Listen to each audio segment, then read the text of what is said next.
সংসদে 9,38,000 কোটি টাকার বাজেট পেশ।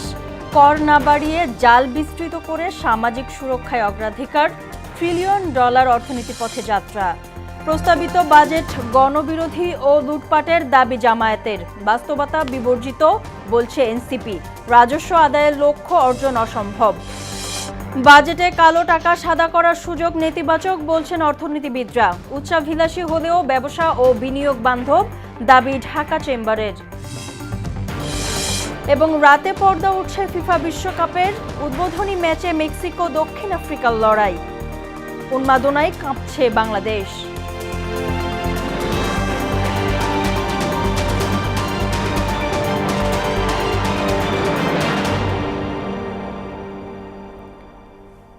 আসসালামু আলাইকুম, স্বাগত মোহনা সংবাদে। এতক্ষণ শুনছিলেন শিরোনাম, পুরো সংবাদের সঙ্গে আছি নাদিয়া নাহিদ।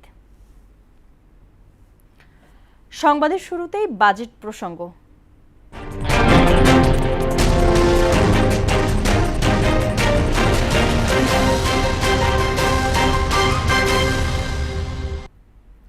সংসদে পেশ হলো স্বাধীন বাংলাদেশের ইতিহাসের সর্ববৃহৎ 55তম জাতীয় বাজেট।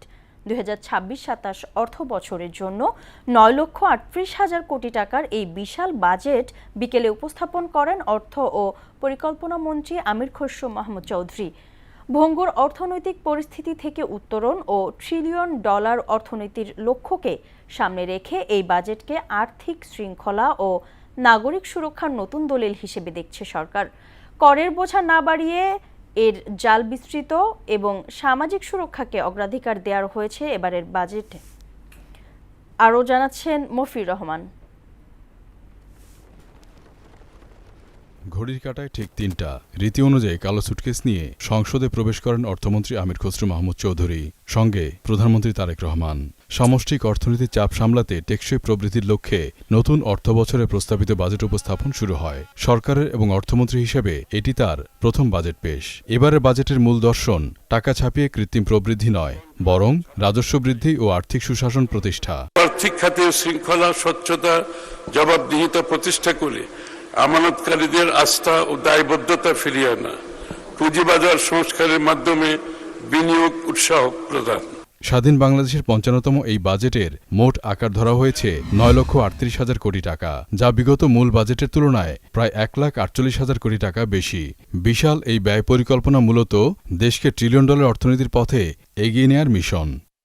এই ব্যয়ের বিপরীতে আয়ের লক্ষ্যমাত্রা ধরা হয়েছে বেশ উচ্চাভিলাষী। তবে অর্থমন্ত্রী স্পষ্ট জানিয়েছেন, করের হার না বাড়িয়ে এর আওতা বাড়িয়েই এ অর্থ তুলতে চায় সরকার।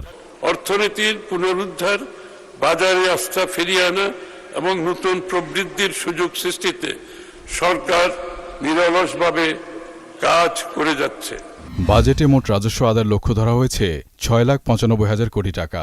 এর মধ্যে প্রধান উৎস জাতীয় রাজস্ব বোর্ড এনবিআরকে তুলতে হবে 6,04,000 কোটি টাকা। রাজস্ব ব্যবস্থাপনাকে আলাদা করার উদ্যোগ নেওয়া হয়েছে। এক্ষেত্রে কর সংশ্লিষ্ট বিশেষজ্ঞদের সমন্বয়ে কর নীতি প্রণয়ন করা হবে। আয়ের এই লক্ষ্যমাত্রার পরও ব্যয়ের সঙ্গে আয়ের বড় ব্যবধান থাকছে এবারের বাজেটেও। তবে এই ঘাটতি মেটাতে টাকা ছাপানোর প্রথাগত পথ থেকে এবার সরে আসার ইঙ্গিত দিয়েছে সরকার।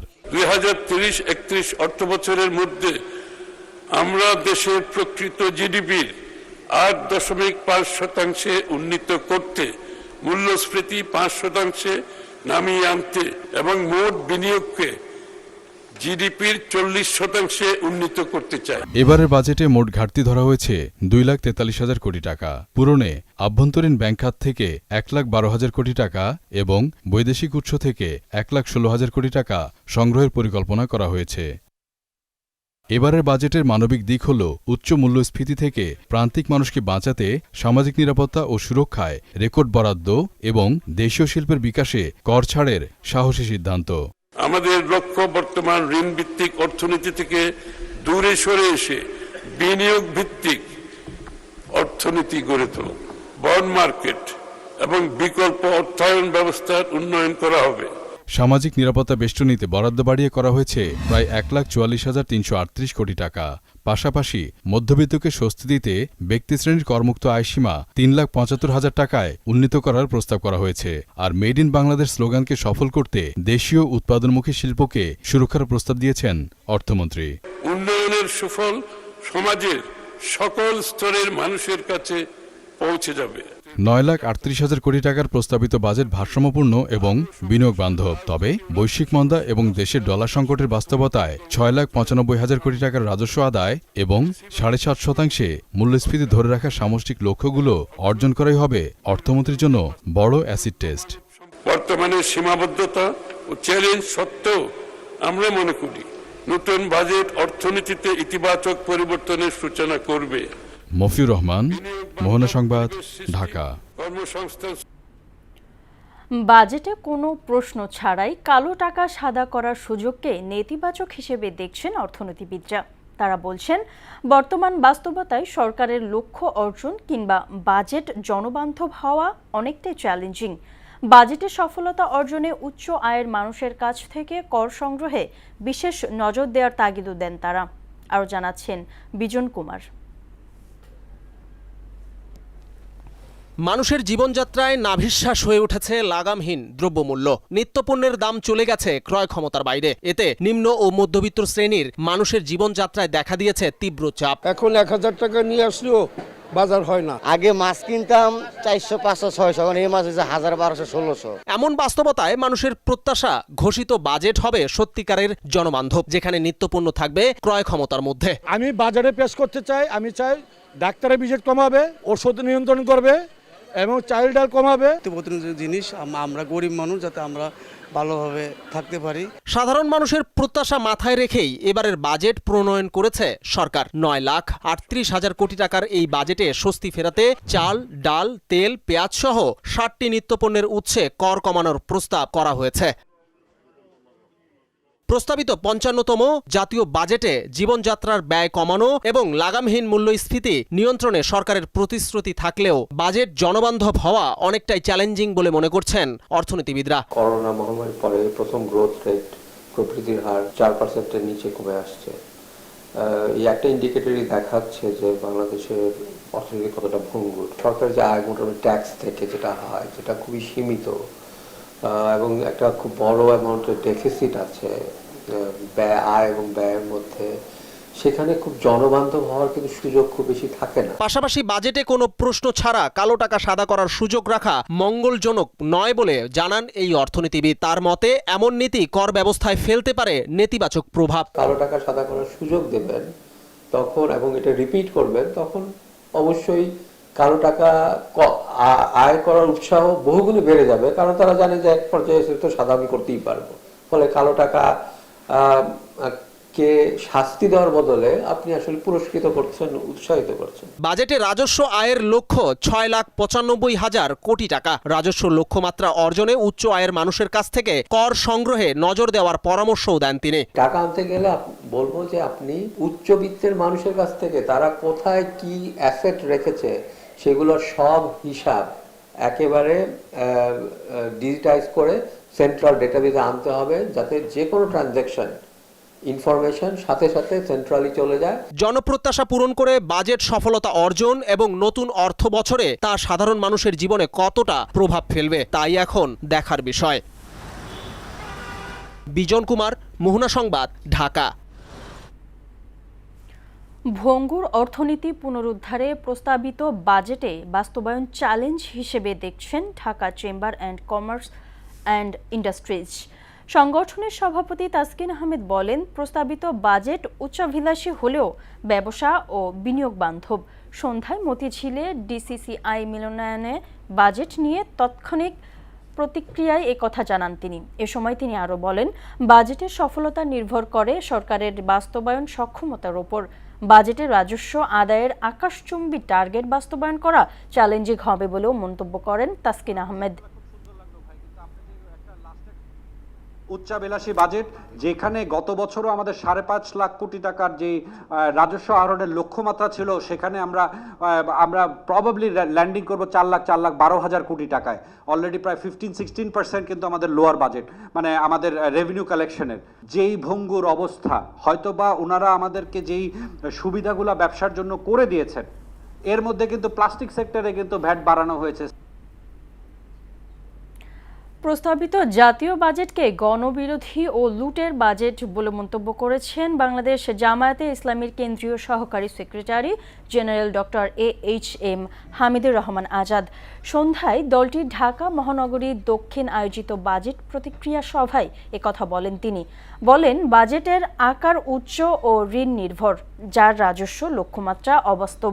তিনি দাবি করেন, এই বাজেটের বাস্তবায়ন হলে সাধারণ মানুষের দুর্ভোগ আরও বৃদ্ধি পাবে এবং এটি কেবল দলীয় কর্মী লালনের বাজেট হিসেবে কাজ করবে। এ বাজেট দ্বারা কখনোই জনগণের কল্যাণ হবে না বলে মন্তব্য করেন এই জামায়াত নেতা। মুখ্যমন্ত্রীকে আহ্বান জানাচ্ছি, সংসদে আপনি পাশ করবেন, বিরোধী দলকে পর্যাপ্ত আলোচনার সুযোগ দেন, জামায়াত ইসলামের বাজেট বিবেচনায় আনুন এবং স্বচ্ছতা জবাবদিহিতা নিশ্চিত করুন।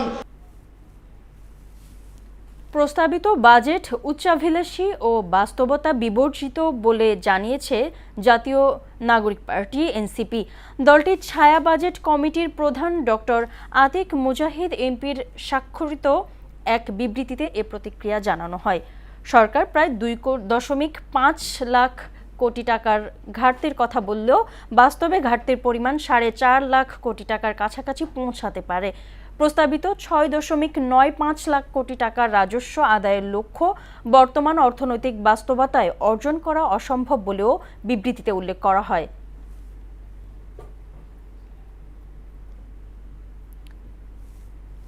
এবার ফুটবল বিশ্বকাপের খবর।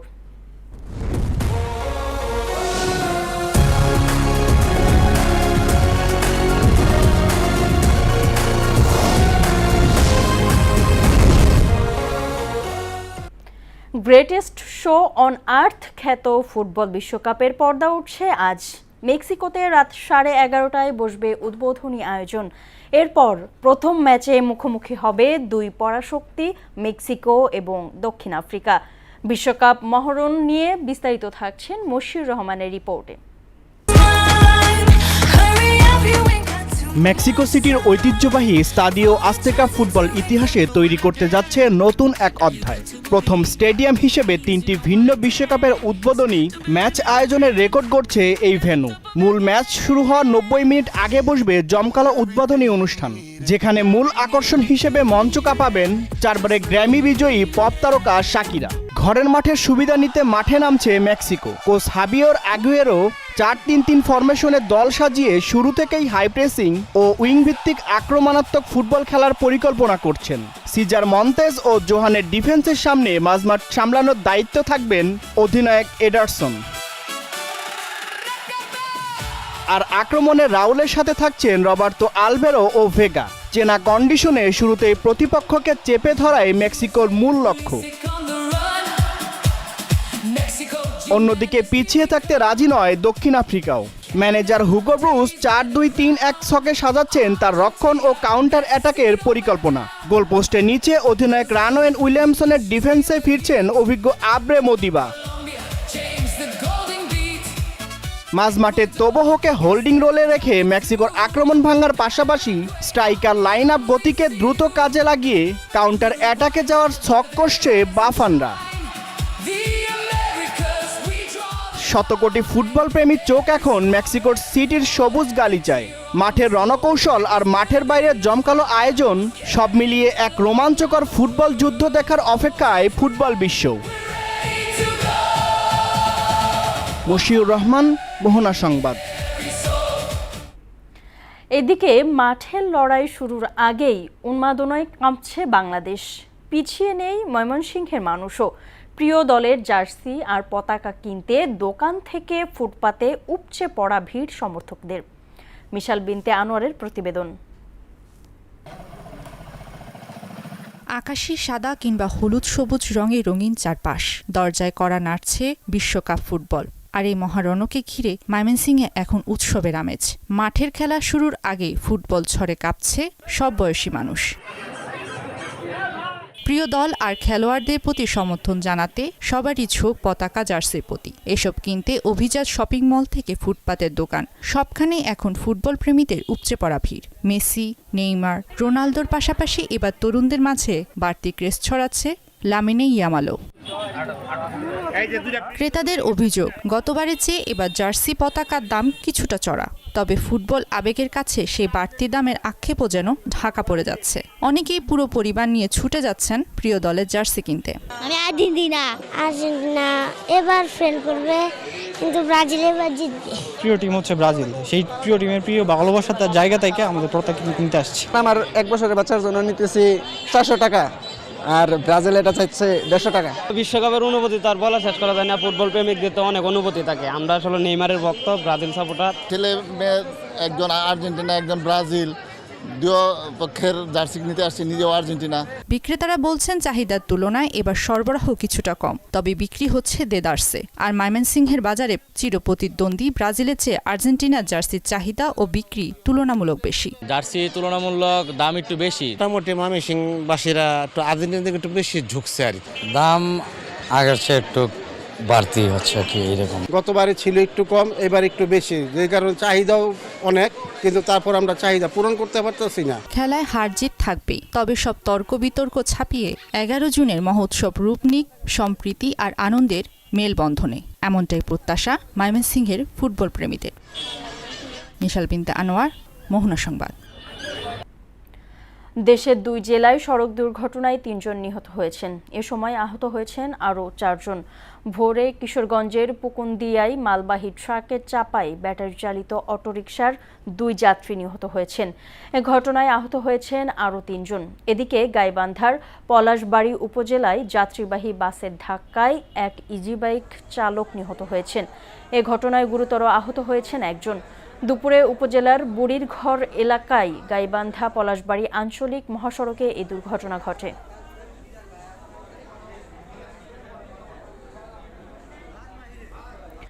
ইউনাইটেড কমার্শিয়াল ব্যাংক পিএলসির 43তম বার্ষিক সাধারণ সভায় শেয়ার হোল্ডারদের অনুমোদনে ব্যাংকের মূলধন দ্বিগুণ করার গুরুত্বপূর্ণ সিদ্ধান্ত গৃহীত হয়েছে। রাজধানীর কুর্মিটোলা গলফ ক্লাবে অনুষ্ঠিত এজিএম ব্যাংকের পরিচালনা পর্ষদের চেয়ারম্যান শরীফ জহির সভায় সভাপতিত্ব করেন। সভায় জানানো হয় 2025 সালে নানা অর্থনৈতিক চ্যালেঞ্জের মধ্যেও ইউসিবি আমানতে 23% প্রবৃদ্ধি অর্জন করেছে, যা খাতের গড় প্রবৃদ্ধির দ্বিগুণেরও বেশি। এর ফলে ব্যাংকের মোট আমানত বেড়ে 68,394 কোটি টাকায় উন্নীত হয়েছে এবং প্রায় 6,78,000 নতুন গ্রাহক যুক্ত হয়েছেন। একই সঙ্গে খেলাপি ও রাইট অফ ঋণ থেকে প্রায় 114 কোটি টাকা পুনরুদ্ধার এবং ডিজিটাল ব্যাংকিং সম্প্রসারণে উল্লেখযোগ্য অগ্রগতির কথাও তুলে ধরা হয়। আন্তর্জাতিক প্রসঙ্গ, মধ্যপ্রাচ্যের চলমান যুদ্ধ বন্ধে যুক্তরাষ্ট্রের শর্ত মেনে না নিলে ফের ইরানের ওপর হামলা চালানো হবে হুঁশিয়ারি দিয়েছেন মার্কিন প্রেসিডেন্ট ডোনাল্ড ট্রাম্প। এ হুঁশিয়ারির মধ্যেই ইরানের বিভিন্ন স্থাপনায় নতুন করে হামলা চালিয়েছে যুক্তরাষ্ট্র। এদিকে আইআরজিসির মহাকাশ বাহিনীর কমান্ডার মজিদ মোশাভি সতর্ক করে বলেন, হরমুজ প্রণালী অস্থিতিশীল করার চেষ্টা করা হলে পাল্টা জবাব দেবে ইরান। এদিকে মার্কিন হামলার পর আইআরজিসি ঘোষণা দেয় হরমুজ প্রণালী দিয়ে সব ধরনের জাহাজ চলাচল বন্ধ করা হয়েছে। তবে সেন্টকমের মতে চলমান উত্তেজনার মধ্যেও বাণিজ্যিক জাহাজগুলো স্বাভাবিকভাবে হরমুজ প্রণালী দিয়ে যাতায়াত করছে। খেলার খবর, ক্রিকেট। অস্ট্রেলিয়ার বিপক্ষে প্রথমবারের মতো ওয়ানডে সিরিজ জিতল বাংলাদেশ। দ্বিতীয় ওয়ানডেতে বাংলাদেশের জয় 5 উইকেট। বৃষ্টি আইনে অস্ট্রেলিয়ার দেয়া 192 রানের লক্ষ্যে 5 উইকেট হাতে রেখে টপকে গেছে বাংলাদেশ। ম্যাচ ফেরা হয়েছেন মুস্তাফিজ। এ জয়ে টাইগারদের অভিনন্দন জানিয়েছেন রাষ্ট্রপতি ও প্রধানমন্ত্রী। রাজু আলাউদ্দিনের রিপোর্ট। 16 বছর পর রেকর্ড 6 বারের বিশ্ব চ্যাম্পিয়ন অস্ট্রেলিয়ার বিপক্ষে দ্বিপক্ষীয় ওয়ানডে সিরিজ খেলছে বাংলাদেশ। রেকর্ড গড়ে উপলক্ষটা স্মরণ করেই রাখলো টাইগাররা। 3 ম্যাচের ওয়ানডে সিরিজের প্রথম ম্যাচের পর দ্বিতীয় ম্যাচেও জিতে প্রথমবারের মতো অস্ট্রেলিয়াকে সিরিজ হারালো Bangladesh. I can't tell you in my words. It's amazing feeling, and the way we played this series, we shows a lot of courage. We have been working really hard last few months, and we wanted to improve our game, and the way we play last 2 matches, it's outstanding, and I'm really proud to be part of this team. Mirpur Sher-e-Bangla cricket স্টেডিয়ামে বৃষ্টিবিঘ্নিত এই ম্যাচে 5 উইকেটে জয় পেয়েছে বাংলাদেশ। বৃষ্টির কারণে ছোট হয়ে আসা ম্যাচের প্রথমে ব্যাট করতে নেমে 42 ওভারে 8 উইকেটে 187 রান করে অস্ট্রেলিয়া।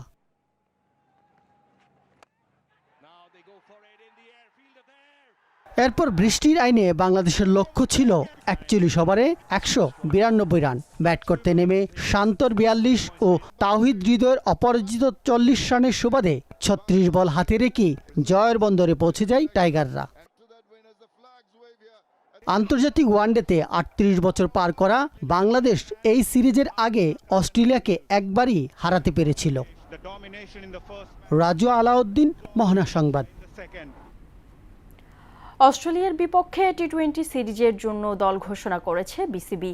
15 সদস্যের স্কোয়াড থেকে বাদ পড়েছেন 2 পেসার রিপন মণ্ডল ও সাইফুদ্দিন। এছাড়া ইনজুরির কারণে থাকছেন না তানজিম হাসান সাকিব। এদিকে সহ অধিনায়ক হিসেবে টি-20 দলে আর থাকতে চাচ্ছেন না top order batter Saif Hasan. এখন থেকে এই দায়িত্ব পালন করবেন আরেক top order batter Towhid Hridoy. 17 June টি-20 সিরিজের প্রথম ম্যাচ হওয়ার পর দ্বিতীয় ও তৃতীয় ম্যাচ হবে যথাক্রমে 19 জুন ও 21 জুন। সবগুলো ম্যাচই হবে চট্টগ্রামে। 2027 সালের নারী চ্যাম্পিয়ন্স ট্রফিকে কেন্দ্র করে আইসিসির আন্তর্জাতিক সূচি পরিবর্তনের কারণে আগামী অক্টোবরে বাংলাদেশের বিপক্ষে নির্ধারিত 3 ম্যাচের টি-20 সিরিজটি বাতিল করার সিদ্ধান্ত নিয়েছে ক্রিকেট অস্ট্রেলিয়া। আইসিসি শ্রীলঙ্কায় অনুষ্ঠেয় প্রথমবারের মতো আয়োজিত নারী চ্যাম্পিয়ন্স ট্রফির সূচি পরিবর্তন করেছে। টুর্নামেন্টটির প্রথমে জুন-জুলাই হওয়ার কথা থাকলেও তা পিছিয়ে 2027 সালের ফেব্রুয়ারিতে নেওয়ার সিদ্ধান্ত হয়। আর এই বড় টুর্নামেন্টের প্রস্তুতির কথা মাথায় রেখেই নিজেদের নারী দলের ঘরোয়া ও আন্তর্জাতিক সূচি নতুন করে সাজিয়েছে অস্ট্রেলিয়া। শেষ করব মোহনা সংবাদ, যাবার আগে শিরোনামগুলো আরো একবার।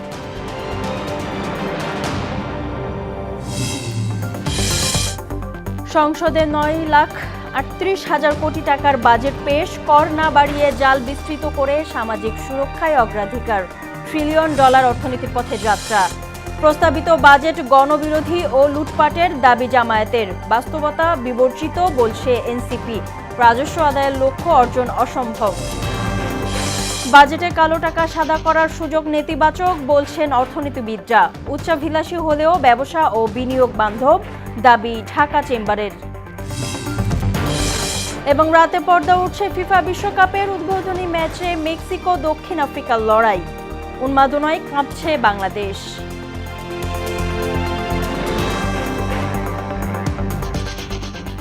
এই ছিল মোহনা সংবাদে।